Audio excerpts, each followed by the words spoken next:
Vamos lá, meus irmãos, vamos lá. Começando aqui mais um módulo, nossa primeira aula de História Eclesiástica 1. Já oramos como é costume. Mais uma vez, boa noite, graça e paz. Boa noite. Amém, boa noite, graça e paz. Boa noite, graça e paz a todos. Boa noite, graça e paz. É com muita alegria que estamos aqui iniciando mais um módulo. Estaremos hoje iniciando esse módulo de História Eclesiástica 1. Logo na sequência, depois de fechá-lo, faremos História Eclesiástica 2. E assim concluiremos este ano para a glória do Senhor. E é com muita alegria também que nós recebemos aqui tanto Samuel quanto a sua esposa, Juliana. Eles estarão iniciando conosco também esse módulo. Sejam muito bem-vindos, meus irmãos, tá bom? Essa é a nossa classe aqui. Então, se sintam em casa, tá bom? Amém. Amém. Obrigada. Amém, obrigado. E lembrando a todos os meus irmãos, as nossas aulas são gravadas, para que vocês possam reutilizar esse material reaprendendo sobre os temas, repassando os assuntos, aprendendo, ou como na pedagogia chamamos, acomodando o conhecimento. Essas aulas são gravadas também para que no futuro, irmãos que queiram fazer esses módulos em EAD possam estar aproveitando esse material, para que possam, dessa forma, estar fazendo esse curso em EAD. Todos aqueles que desejarem fazer o curso em EAD, nos procure, eu estarei passando os detalhes. Também gravamos essas aulas para que esse material seja muito útil a muitos irmãos, onde quer que essas aulas cheguem. Que os temas tratados, as doutrinas tratadas, os livros usados, sejam bênção à vida dos irmãos, para que os irmãos, em qualquer denominação, em qualquer igreja, possam estar abençoando as suas vidas e ministérios. E, como acreditamos na intervenção de Deus, quem sabe pessoas assistindo essas aulas possam ser esclarecidas, possam ter vontade também de ler a Bíblia. E eu não tenho dúvida que, mesmo se tratando de aulas acadêmicas, pessoas poderão vir até se converterem. Porque, afinal de contas, nós estamos aqui aprendendo da palavra de Deus, esclarecendo uns aos outros e crescendo juntos. E quando nós fazemos isso com o temor adequado, e como há pouco, antes de iniciar a gravação, a gente orou pedindo a bênção de Deus, eu não tenho dúvida que pessoas que buscarem a Deus ou que invocarem a Deus de todo o coração serão salvos também. Mas sabendo que, como é uma escola de teologia, é claro que a nossa proposta é formar obreiros para o ministério, obreiros de todas as denominações, tá bom? E aqueles que estiverem vendo essa aula no futuro, vocês poderão ver e ouvir essas aulas tanto pelas nossas páginas do YouTube, quanto pelo Spotify, também em podcast. Nas demais plataformas de podcast, vocês somente ouvirão essas aulas. Tá bom, meus irmãos? Então vamos lá, meus irmãos, vamos mergulhar aqui nesses dois módulos, e eu estou muito feliz. Feliz por vocês, e também muito feliz pelo pastor Johnny e pelo irmão Gil, porque agora eles estão concluindo, quase depois de 5 anos, o curso médio deles, e eu louvo a Deus, né, pastor Johnny, irmão Gil? Boa noite, irmão Gil. Que alegria, né? Estarem aqui concluindo o curso médio em teologia. Boa noite, graças e paz a todos. É uma alegria imensa. Realmente é uma alegria imensa. Glória a Deus. Então, meus irmãos, como é costume, no início de cada bloco, eu vou compartilhar para vocês aqui a grade curricular. Deixa eu passar aqui rapidamente para vocês. Essa é a grade curricular desse curso de teologia. Nós temos o curso médio bacharel, que é esse que nós estamos fazendo agora. Nosso curso médio, o nível das aulas é de nível bacharel, por isso que, quando vocês olham aqui, podem ver que eles estão dentro desse prisma, né? Podem notar que aqui, ó, médio e bacharel está dentro. Porque você faz o curso médio, automaticamente elimina as matérias, e o irmão que desejar fazer o bacharel faz mais 2 anos, e assim tira o diploma de bacharel em teologia. E também temos o curso básico. O curso básico é aquele curso para obreiros. Um obreiro que deseja servir melhor na igreja, que deseja ter um conhecimento mais elevado do que uma escola bíblica boa. Então, é o curso básico. O curso básico tem uma duração por volta de 1 ano a 2 anos, depende muito da turma. Mas, quando se faz o básico, não se elimina matérias para o bacharel, até porque o curso básico, ele praticamente não se repete, ele só repete, no caso, quando a pessoa falta muito. A proposta dele é dar muitas informações, mas o nível dele é um nível um pouco inferior.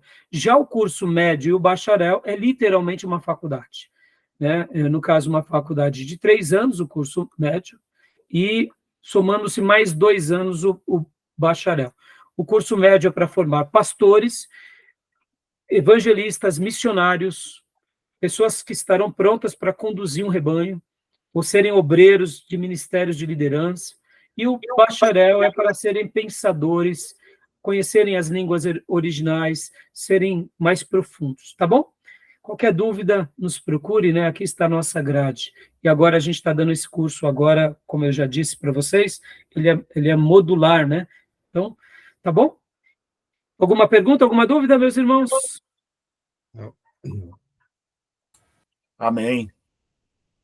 Só para vocês terem uma ideia, hoje nós estamos aqui, ó, História Eclesiástica 1, depois estaremos História Eclesiástica 2 no próximo e último módulo do ano, no 8º bimestre. E História Eclesiástica 3, pastor? Eu dou História Eclesiástica 3, irmãos, aqui, ó, no bacharel. Nós fizemos esse remanejamento, né? Então, nós teremos só História Eclesiástica 1 e História Eclesiástica 2, tá bom? Vamos lá, então. Agora eu vou apresentar para vocês a grade curricular. A grade curricular, as ementas.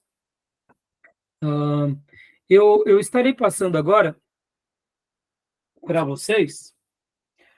Quero só dar uma demonstração do conteúdo programático, da ementa, né? O programa de aula. Nos meus dias de aluno, nós tínhamos História Eclesiástica 1, 2, 3 e 4. O meu currículo era o currículo do bacharel, então quem foi o meu professor foi o pastor Maurício Abreu de Carvalho. Então ele me deu essa aula, foram aulas maravilhosas. O pastor Maurício, ele é fruto também do STBnet.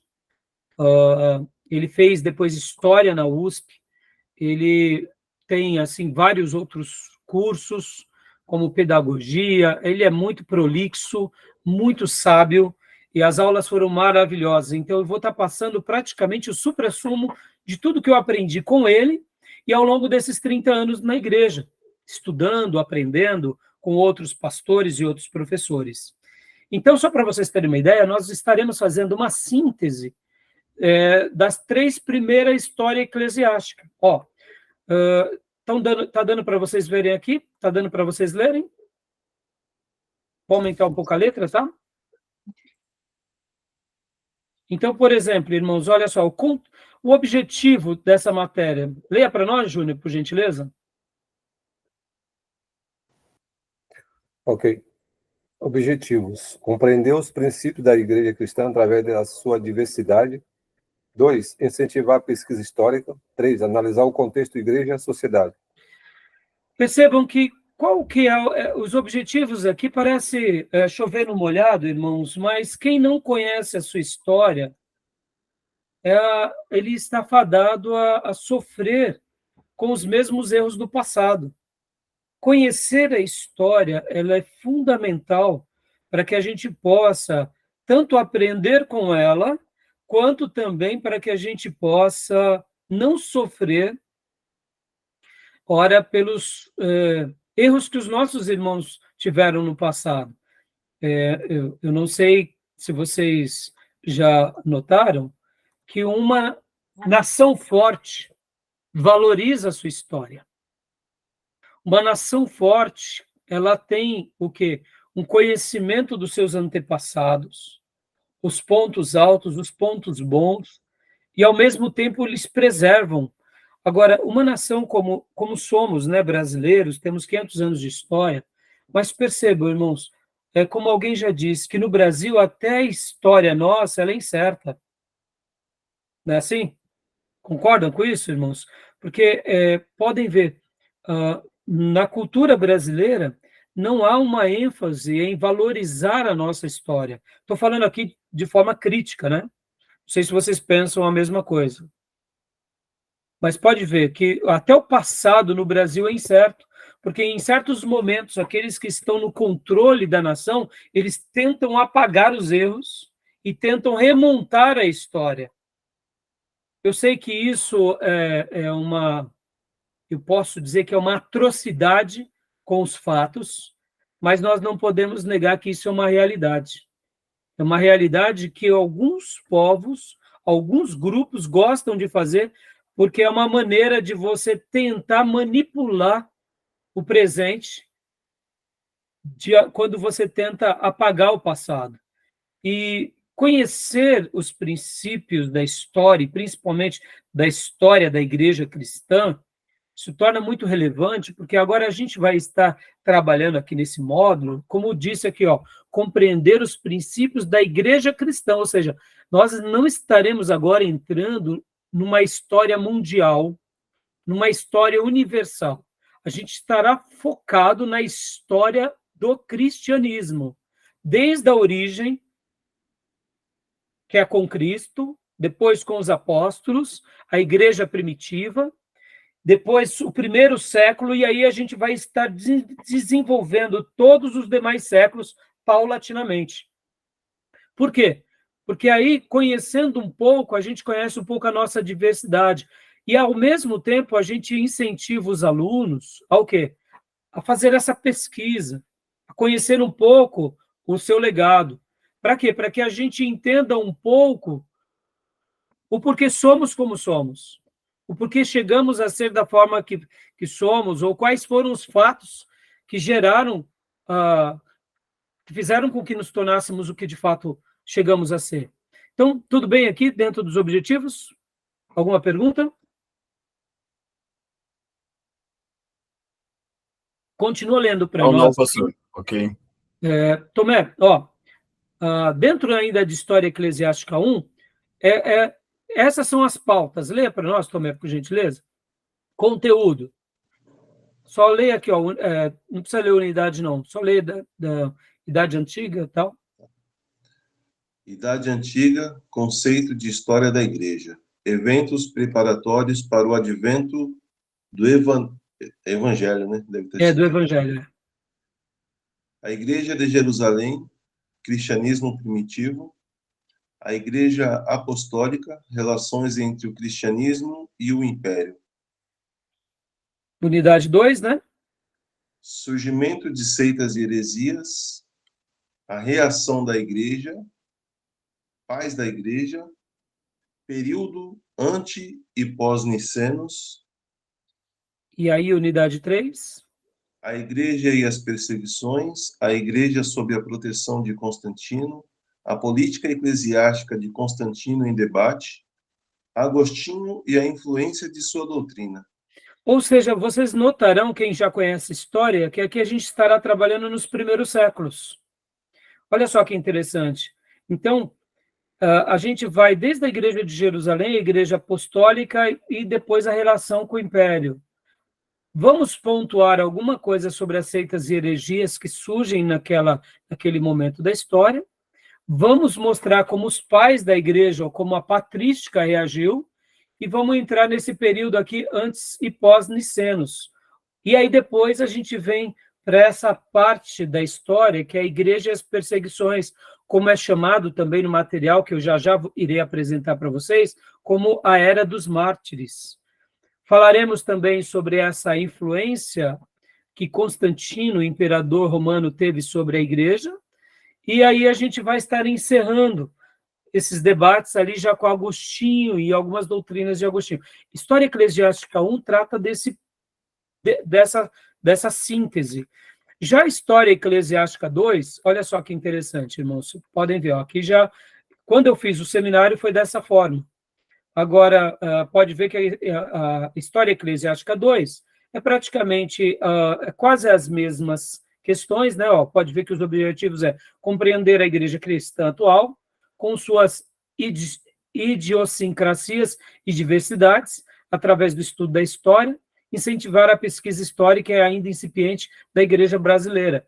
Então, assim, pode ver que os objetivos é quase o mesmo, né? E História Eclesiástica 2, agora já o conteúdo pode ler para nós, Júnior, por gentileza? Qual que é? Unidade. Dois? Isso, aqui. Dois. Isso. Unidade 2. 2.1. O Império de Carlos Magno, 2.2. O conflito entre os regnos e o sacerdócio, 2.3. As cruzadas, 2.4. As heresias medievais. Jóia. Pode continuar lendo. Ok. Sobe um pouco, ele está baixo. Opa.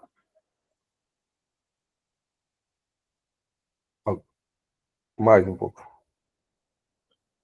Você leu a Idade Média? Eu li até as heresias medievais. Isso, desde o 1, né? Jóia. Olha só, aqui a gente já começa a entrar um pouco naquela invasão bárbara, o período da Idade Média. Então, percebam como monasticismo beneditino, a origem do papado, o surgimento do Islã, né, o Império de Carlos Magno.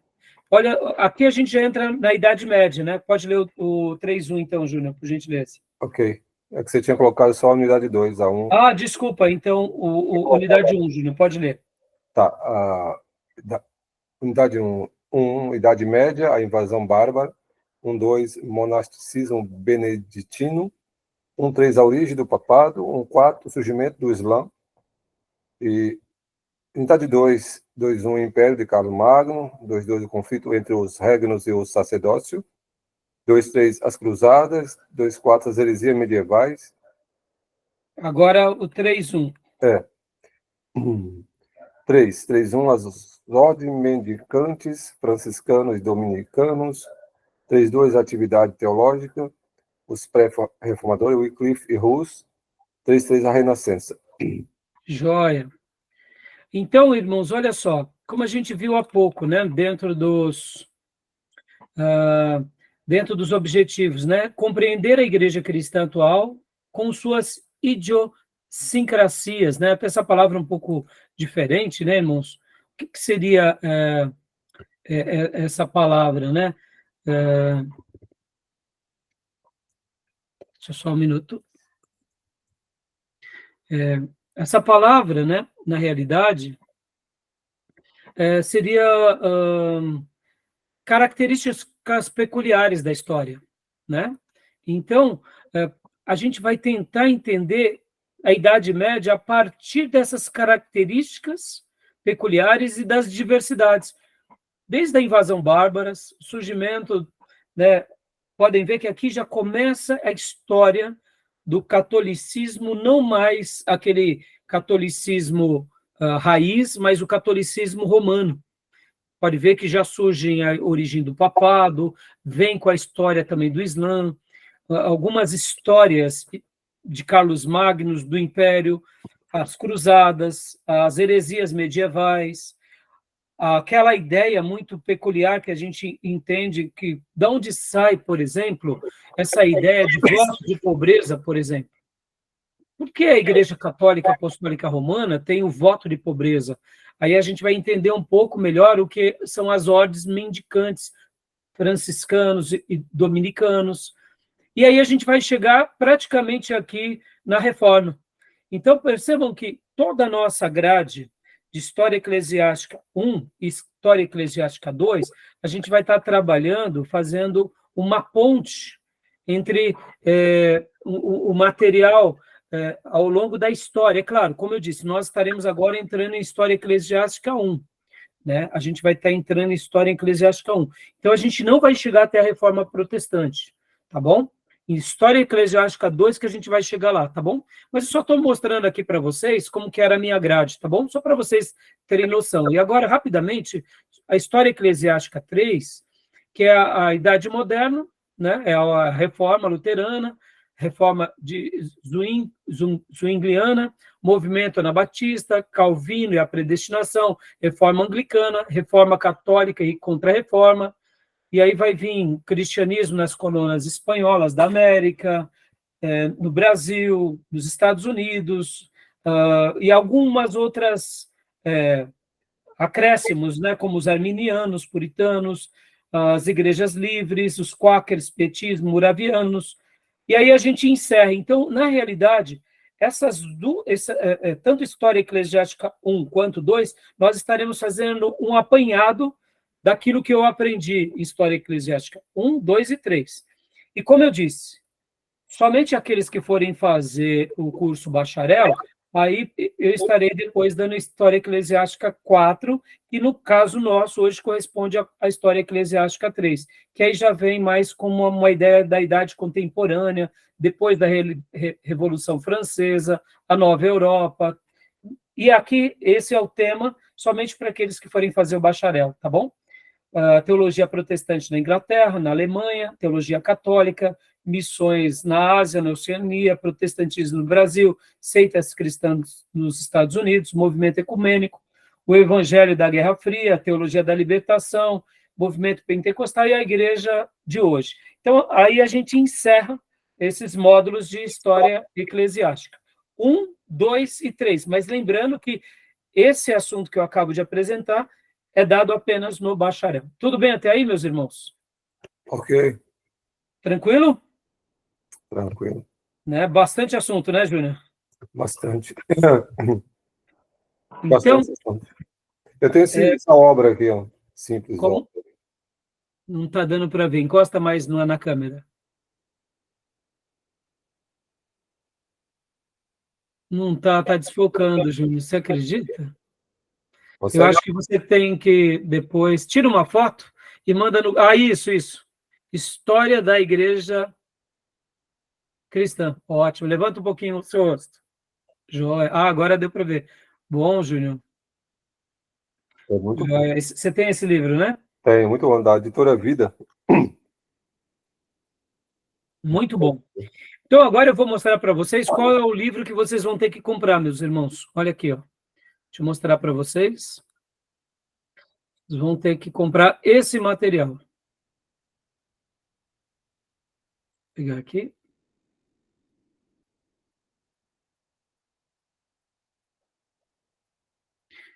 Esse material. História do Cristianismo, volume 1 e 2, do Justo Gonzalez, tá, meus irmãos? Eu tenho ele aqui, na minha época, olha aqui, ó. São em muitos volumes. Na minha época eram em 9 volumes, não tinha saído ainda o volume número 10. Né? Não tinha saído o número 10. O número 10 é a era inconclusa, porque, de fato, seria os dias atuais, né? E, então, até os meus dias não tinha saído a última obra. Eu comprei os 9 volumes, então eu vou estar usando. Quem tiver essa obra antiga, não tem problema, tá bom? Tá bom? Inclusive, tem alguns volumes meus que alguns abençoados alunos pegaram e não me devolveram. Né? Eu não sei onde foi parar alguns volumes meus. Mas agora saiu esse box em 2 volumes. Tá bom, meus irmãos? Então, comprem eles. E aqui fica uma outra sugestão desse material também, ó, que é o Cristianismo através do século, do Early e Keynes. Não sei como que é a pronúncia, né? Keynes. Eu acho que deve ser essa pronúncia. Tá bom? Esse livro também é muito bom. São obras muito boas, né? Ambas essas obras minhas são da editora Vida Nova, né? Vida Nova, é excelente. E, assim, modéstia à parte, a Edições Vida Nova, a Juerp, as, as, as, as, as editoras presbiterianas, todas elas são muito boas, tá bom? Eu também tenho esse livro aqui, que é A Formulação das Almas, que é um livro também baseado em história, que foi um presente de um amigo, o autor é José Murilo de Carvalho, mas ele é um livro secular, né?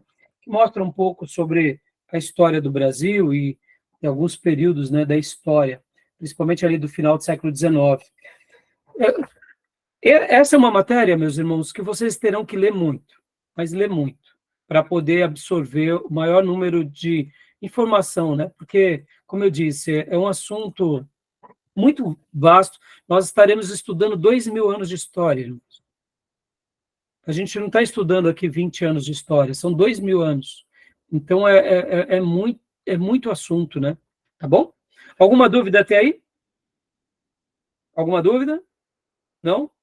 Quero lembrar a todos vocês que a média mínima para passar de ano é a nota 7, sendo que eu tenho 3 características para minha nota. Pesos, né? Eu tenho a leitura do livro-texto, trabalhos extras e também a prova. A prova vale 3, trabalhos extras valem 3 e a leitura do livro-texto vale 4. Então, meus irmãos, o que eu ia dizer para vocês, né? Esse módulo, eu quero que vocês se dediquem muito mais à leitura.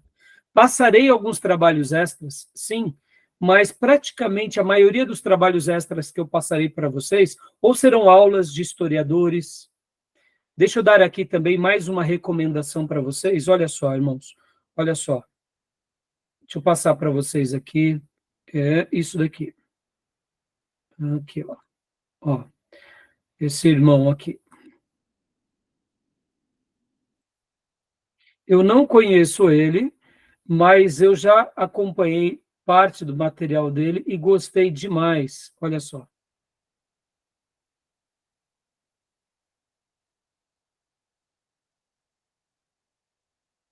Peraí.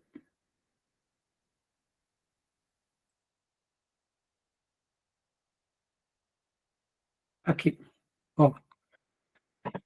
Esse irmão, não sei se vocês conhecem ele, André Daniel Henke. Vocês já ouviram? Já. Ele participa, teve várias participações no podcast do Rodrigo Bibo. Ele tem também alguns livros sensacionais. Sensacional. Obrigado, pastor. O que mais, pastor? Pode falar. Ele é um cara bem culto, tá? Ele, inclusive, esse Atlas que aparece aí ilustrado, foi uma das primeiras obras que ele fez. Eu, inclusive, tentei comprar, não achei, mas sensacional, assim. Ele é bem cuidadoso, ele mesmo desenha, ele é um pesquisador, assim, nato, embora acho que a formação dele nem seja essa, né? Acho que ele é mecânico por formação, mas é um cara bem experimentado, assim. Gosto muito de ouvi-lo, inclusive. Exato, pastor. Obrigado. Você agregou bastante aqui. Então, percebam, irmãos, por que eu estou passando aqui para vocês um material como do André Daniel Henke? Porque eu aprendi muita coisa com ele. E podem ver que na nossa página do seminário, irmãos, quando vocês olharem lá, nossa página do seminário, eu faço questão de, na página do seminário, ir colocando e seguindo vários outros seminários bons. Por exemplo, Seminário Betel Brasileiro, ó. Olha só, então tem muitas palestras interessantes, própria STBnet, Faculdade Teológica de Perdizes, aqui a própria Igreja do Saião, que também, no caso, né, Igreja Batista Nações Unidas, eles têm também um material de seminário muito bom. Então, no próprio André Henke, temos aqui também o próprio canal do José Ribeiro, o próprio Flávio, nosso irmão Flávio, que foi seminarista, que tem esse canal aqui, que ele se dedica a missões. Mas perceba, eu vou colocando aqui, ó, Primeira Igreja Batista de Araras, não lembro por que eu coloquei, mas eu procuro, ó, Seminário Teológico Batista Nacional Oficial, Instituto Reformado de São Paulo. Então, eu vou colocando muitos outros irmãos, a Márcia Zoner, que também é uma pessoa muito voltada para essa área, nós já utilizamos um material muito grande da Márcia Zollner, o próprio professor Paulo Pescador, que é um dos coordenadores da STBnet. Então, irmãos, eu procuro deixar aqui no nosso seminário, quando vocês abrem lá a página do seminário, a página inicial, se vocês quiserem se aprofundar, é só vocês irem e notarem as inscrições. As inscrições, vocês vão ver todas essas, no caso, esses outros canais que nós seguimos. Então, eu faço questão que vocês deem essa olhada, porque eu acho que vale a pena a gente estar aprendendo com esses colegas, tá bom? Porque são materiais muito bons para que a gente possa estar enriquecendo a nossa grade curricular. Tá bom, meus irmãos? Tudo bem? Alguma dúvida? Joia? Pastor, falando sobre o irmão do André Daniel, eu acho que não vai dar para... Deixa eu tirar aqui, o fundo.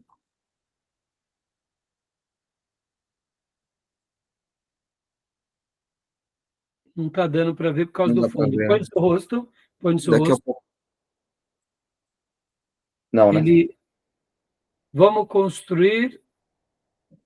Isso, vamos construir o templo da época de Jesus. É o templo, né? Sim, sim. De quem que é? É do próprio André Daniel. Olha aí, tá vendo? Isso para as crianças é bem interessante, eu comprei para montar com eles. Olha aí, obrigado, tá vendo?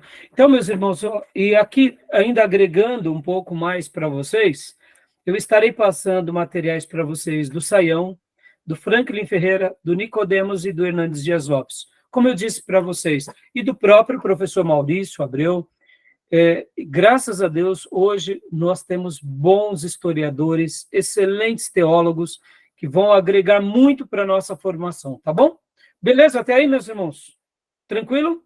Estou apresentando tudo isso para vocês saberem aonde que a gente vai estar trilhando aqui, onde a gente vai estar comendo, onde a gente vai estar aprendendo. E como eu disse, Edições Vida Nova, Editora Juep,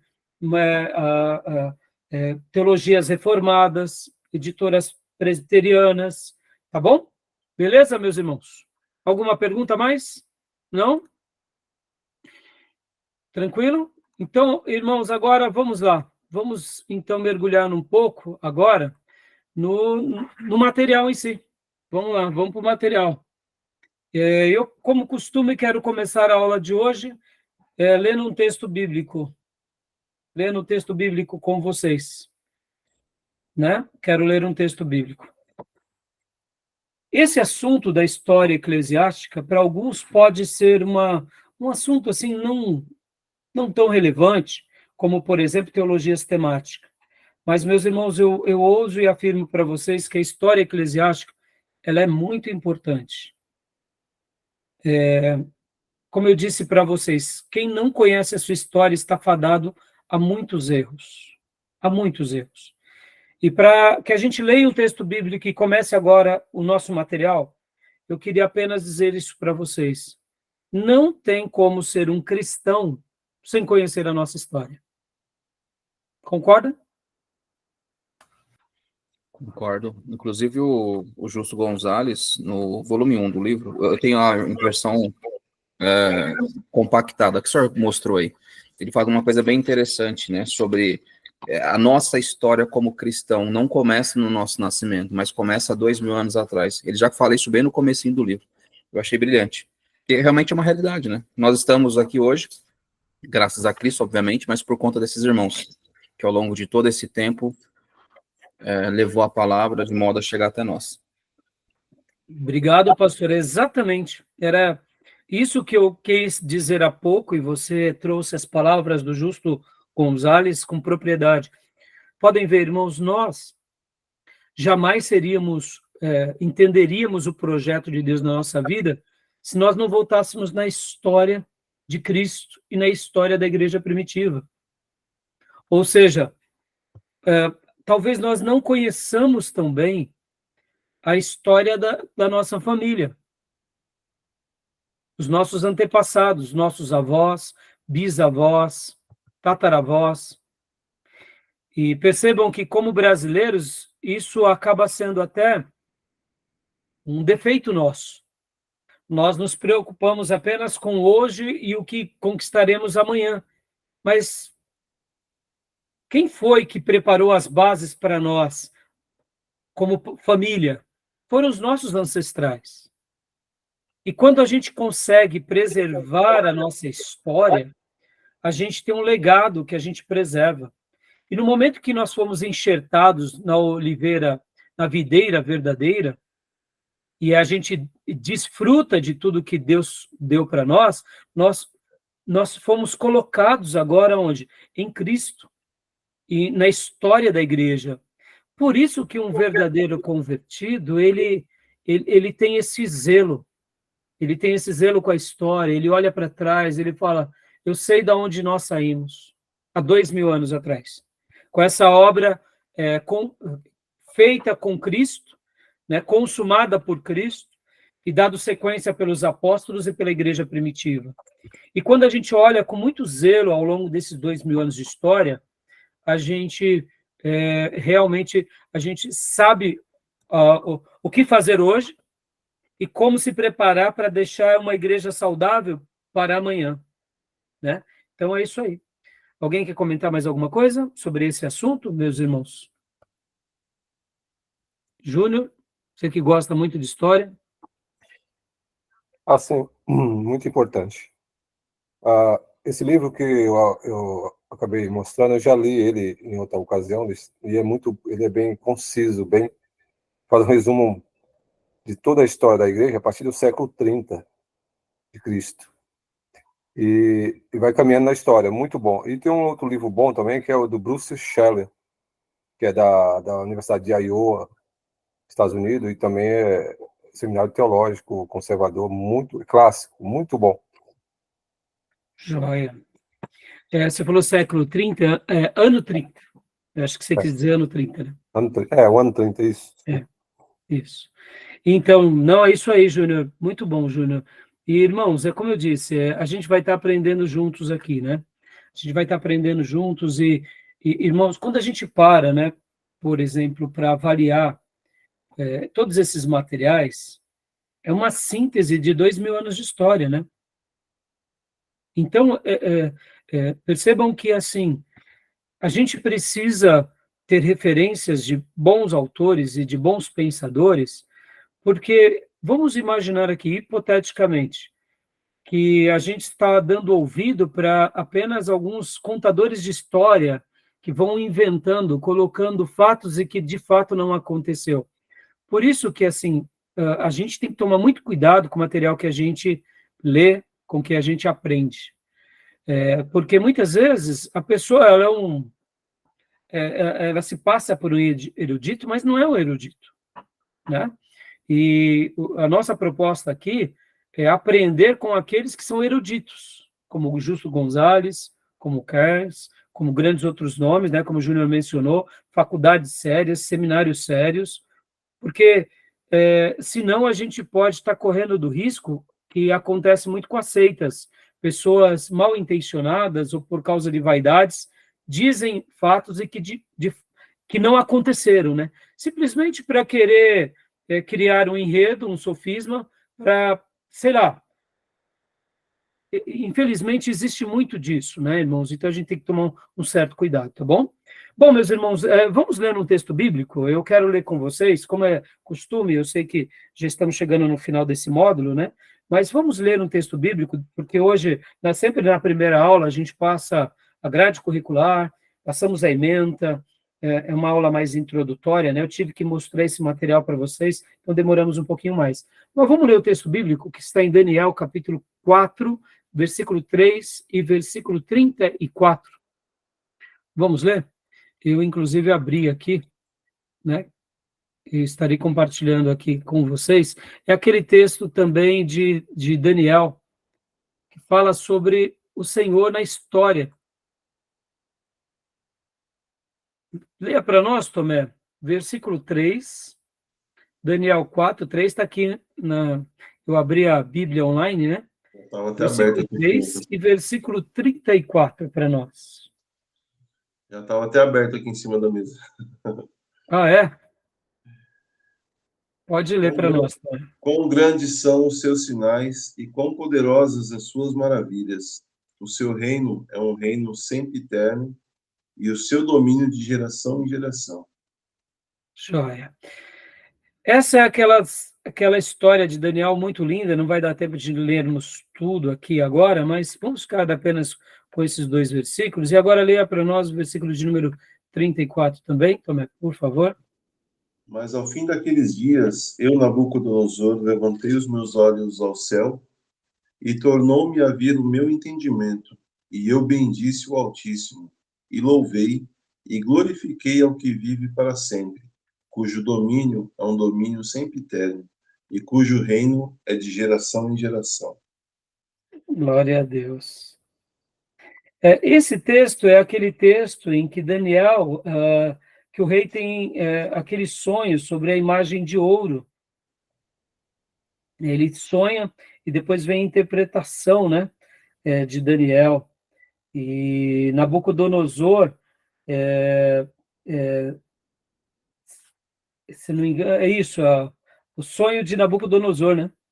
É o sonho de Nabucodonosor. No versículo 1 em diante diz, né, o rei Nabucodonosor, aos homens de todas as nações, povos e línguas que vivem no mundo inteiro, paz e prosperidade. Tenho a satisfação de falar-lhes a respeito dos sinais e das maravilhas que Deus, o Altíssimo, realizou em meu favor. E aqui ele faz essa declaração, né, dessas palavras bendizendo a Deus com relação a como ele via a pessoa de Deus, né, que Deus é aquele pelo qual o domínio é um domínio sempiterno, e cujo reino é de geração em geração.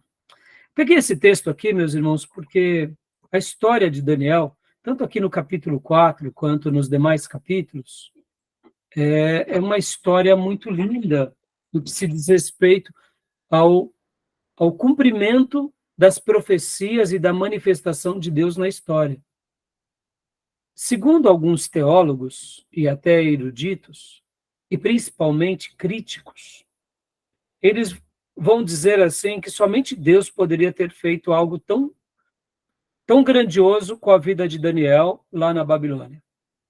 Alguns críticos, inclusive da escola liberal, vão falar que o livro de Daniel não foi escrito ali em loco por Daniel durante os seus dias, porque seria impossível Daniel vislumbrar, ver aquilo que na história da humanidade temos como fato de vários impérios. É claro, né? Quem diz isso é porque de fato despreza do poder de Deus e da soberania de Deus. A escola da alta crítica, eles vão dizer que o livro de Daniel foi escrito depois que já tinha passado o Império Babilônico, Medo-Persa, grego, no início do Império Romano. Então, alguém escreveu como se fosse Daniel, mas lá na frente. Isso é uma tolice. Nós sabemos que isso é uma tolice porque nós vemos que até hoje algumas profecias de Daniel não se cumpriram. Daniel profetiza os 4 grandes impérios, começando pelo Império da Babilônia, profetiza sobre o próprio governo de Jesus, que destruiria todos os impérios, mostrando que ele é a pedra de esquina, que destrói, e profetiza, inclusive, a respeito dos finais dos tempos. Ou seja, algumas profecias hoje de Daniel, nós estamos desfrutando. Por exemplo, o próprio Daniel disse que nos finais dos tempos, o conhecimento ou a ciência se multiplicaria. E olha aqui, o que é isso senão a gente está desfrutando aqui de um fenômeno que é nada mais, nada menos do que a tecnologia. E nós sabemos que a tecnologia e a ciência e todas essas variáveis tecnológicas, elas potencializaram por meio da computação, da nanotecnologia e tantas outras coisas, somente por meio da tecnologia que a gente consegue fazer tantas contas rápidas que antigamente se demoravam semanas, né? Então, percebam, até hoje a gente vê o cumprimento das profecias de Daniel. E por que eu estou falando isso, irmãos? Porque Daniel, aqui, ao declarar isso, ele mostra uma característica muito interessante. Eu queria deixar essa fala inicial aqui para vocês, antes de mergulharmos nos slides. A história, como eu aprendi com um dos meus professores, eu não recordo agora o nome dele, mas enquanto eu cursava lá na Teológica, um dos meus professores falou uma frase muito linda, não me recordo qual foi, hoje eu procurei para ver se eu tinha anotado o nome desse professor, eu não lembro qual foi o professor, mas eu lembro que isso foi lá na Teológica de Perdizes, que ele dizia o seguinte, que a história, ela é um rolo compressor. A história mundial, ela é um rolo compressor que ela acontece. Por exemplo, hoje nós estamos vivendo aqui, nesse momento tecnológico, nesse momento chamado mundo pós-moderno, estamos aqui no Ocidente, temos os nossos problemas, temos os vícios, temos a promiscuidade, temos a corrupção, temos o tráfico, temos o narco-estado, temos tantos problemas e tantas virtudes. Essa é a nossa história. Esse é o momento que a gente está vivendo. Temos uma vida, eu diria, contemporânea, onde a diversão, o entretenimento é algo bem presente, o cinema, a arte, a música, temos a amplificação, temos essa tecnologia, como eu mencionei há pouco, que faz com que, como dias atrás, o próprio Elon Musk fizesse com que o foguete desse ré. Vocês viram esse lançamento, né, do Elon Musk, em que agora ele não só pousou o foguete de pé, mas que fez com que o foguete, quando o propulsor, né, ele está caindo, ele caia na própria torre de lançamento, ou seja, foi um feito inédito, porque na história espacial, isso é inovador. O foguete parar de pé já era inovador. E agora parou na própria torre de lançamento, ou seja, isso vai facilitar demais. Para quê? Para que conquistas espaciais sejam mais baratas e também descobertas, né? Porque eles vão estar replicando tudo isso na Lua e em outros lugares, ou seja, isso é fenomenal. Mas percebam, esse é o nosso momento da história. O que vai acontecer amanhã? Daqui a 20 anos? Será que vai vir um acontecimento mundial sobre a história que vai mudar todo o pano de fundo nosso, como civilização, como povo, como cultura? Percebam que a história ela é um rolo compressor, que ela passa por cima de filosofias, ela passa por cima de culturas, ela passa por cima de nações, ela passa por cima de impérios, de etnias. E quando a gente olha para trás, foi algo assim que aconteceu na história do nosso planeta. Nós podemos não entender bem, mas, por exemplo, quando a gente olha para a história mundial, um dia nesse planeta teve o quê? Teve dinossauros, teve seres gigantes, e eles foram destruídos. Alguma coisa aconteceu na história mundial em que mudou. Não existem mais dinossauros, não existe mais o T-Rex, o mamute, o tigre, aquele tigre com as presas grandes, né? Como que é o nome? Dente de sabre, né? Se não me falha a memória, é isso, né? Ou seja, não existe mais. Percebam que alguma coisa mudou na história mundial. E quando a gente pega os grandes impérios, como, por exemplo, foi a Suméria, algo aconteceu com a Suméria que ela foi apagada praticamente da história. Quando nós olhamos para o Egito, algo acontece com o Egito que ainda sobra algumas coisas que a arqueologia mostra aquelas conquistas. Quando a gente vê para a Babilônia, o Império Medo-Persa passa por cima da Babilônia.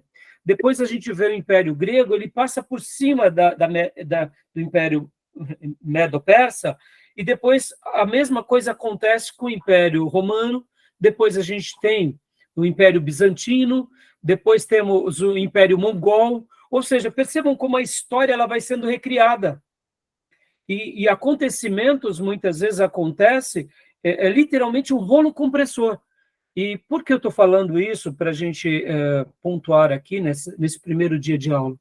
Porque assim também aconteceu com a história da igreja. Um dia a história da igreja ela chegou, e a história de Cristo, para fazer um corte na história, antes e depois de Cristo. Não é assim, irmãos? Pode ver que hoje há uma discussão que eles estão querendo ter um novo sistema de datação, ignorando Cristo. Já viram isso? Podem ver que até esse assunto tem incomodado tanto as culturas contemporâneas que eles estão querendo remontar a história com um novo sistema de datação. Mas percebam, isso é uma coisa inegável. Isso é um fato que aconteceu. E por que eu estou falando isso, irmãos? Porque o que é a história, senão a demonstração onde Deus marca com suas digitais o seu governo sobre todos os povos, a sua autoridade, o seu controle na história. E o que foi o cristianismo, senão o grande marco para dividir a história mundial entre antes de Jesus e depois de Jesus? Então, percebam que nós, ao estudarmos a história, a gente não dá muito valor, muitas vezes, por causa da correria, por causa dos nossos desejos imediatistas, mas estudar a história é isso, é olhar para aquilo que é muito maior do que nós, que aconteceu no passado a nível mundial e que aconteceu espiritualmente também na história. E o maior marco da história, a gente sabe que é Jesus Cristo, Filho de Deus, tendo nascido e tendo morrido e ressuscitado para nos salvar e para mudar a história, né, de todos os povos. Tá bom, meus irmãos? Então, a história e esse assunto ele é muito importante porque tem horas que a gente não valoriza tanto. E a gente só pode realmente saber para onde vai se a gente souber de onde a gente saiu. Senão a gente não chega lá. Tá bom, meus irmãos? Tudo bem até aí? Querem fazer algum comentário sobre essa questão do rolo compressor? Não sei se vocês já tinham notado isso, um pouco. Tinham chegado a esse lado. Tranquilo. Alguma dúvida, alguma pergunta? Não, acho que está bem conceituado. Tá bom. Então tá jóia. Então, vamos parar aqui. Eu tenho mais 2 assuntos para tratar, para a gente estar entrando no primeiro slide nosso, que é o material do professor Maurício. Peguei também materiais com o professor Perim, com outros professores do STBnet, e a gente vai estar aqui mergulhando em todos eles. Mas eu queria fazer esse desfecho aqui, lendo o Daniel, para mostrar para vocês, irmãos, que a história ela é esse rolo compressor, que muitas vezes acontece. E tem hora que a gente não entende muito bem porque Deus permite certas coisas. Mas ele governa sobre tudo, como disse Nabucodonosor. Ele reina sobre todos. E nada foge do seu controle. Porque o reino de Deus é um reino sempre eterno que dura de geração em geração, né? Então é importante que a gente jamais esqueça disso, porque ao lembrar disso, que o reino de Deus é um domínio de geração em geração, a gente descansa sabendo que, mesmo que algumas coisas aconteçam além do nosso querer, o Senhor está no controle da história. Nós seguimos a esse Deus soberano que conhece a história. Ele é o dono da história e nada foge ao controle dele. Tá bom? Fala, Júlio. Não, o caso do Daniel aí, sobre a crítica dos liberais, né? Não é necessário o historiador ele vê em tempo real os fatos, né, como um repórter investigativo, como um personagem histórico dos fatos. Algumas vezes ele foi, outras vezes não, o Daniel. Sim, sim. Mas a crítica liberal, Júnior, quando eles fazem esse apontamento, eles remontam um enredo mostrando assim uma figura que tivesse vivido ali nos dias da Babilônia, logo na sequência da conquista também, depois do Império Medo-Persa, mas como ele poderia ter acertado esses 4 rolo-compressores da história mundial, se ele era um simples mortal? Então, eles não admitem que alguém, né, possa ter recebido isso como uma revelação, né? Ou seja, é uma maneira humana de querer dar uma resposta para aquilo que a gente crê que Deus é o Senhor da história, né? O Apocalipse é a maior prova disso, né? Exato, para enfraquecer a verdade bíblica, né? Exato. Nós temos outros historiadores, como Joséfo, como Heródoto, né, que era o pai do grego, né? Não precisou ser um repórter para acompanhar tudo, né? Seu tempo. Sim, e exatamente isso. Só que, percebam, seria uma grande mentira, né? Por exemplo, um autor escrever 4 séculos depois, nos dias do Império Romano, se fazendo de conta que era Daniel, só para criar um enredo de espiritualidade. Ora, se Deus quisesse realmente registrar algo assim, não teria nenhum problema, desde que tivesse, se fosse algo de Deus, haveria legitimidade. Por exemplo, vamos pegar um exemplo bem claro. O próprio Jeremias, quando ele escreve 1 Reis e 2 Reis, deduzimos que é Jeremias. Jeremias foi vários séculos depois dos acontecimentos do livro de Reis. 4 séculos depois, pelo menos. Ou seja, nenhum problema. Ele escreve sobre a história dos reis. Ele narra. Então, ele não mente nesse sentido. Ele não espiritualiza aquilo que não aconteceu. Então, na realidade, não teria nenhum problema, né, se de fato tivesse sido isso. Mas nós acreditamos que Daniel viveu essas experiências. Ele foi essa grande pessoa que, in loco, vivenciou essa experiência, registrou, e aquilo que ele tinha como profecia, ele registrou. Podem ver que Daniel vê Miguel, vê Gabriel, vê guerras espirituais, né? Ou seja, Daniel é um livro muito maravilhoso. Tá bom, meus irmãos? Joia, vamos parar por aqui agora, para a gente ir para o nosso intervalo, para vir para o segundo bloco, para a gente mergulhar um pouco no assunto, tá bom? Tá joia? Vou parar aqui nossa gravação, tá bom? Então, até já.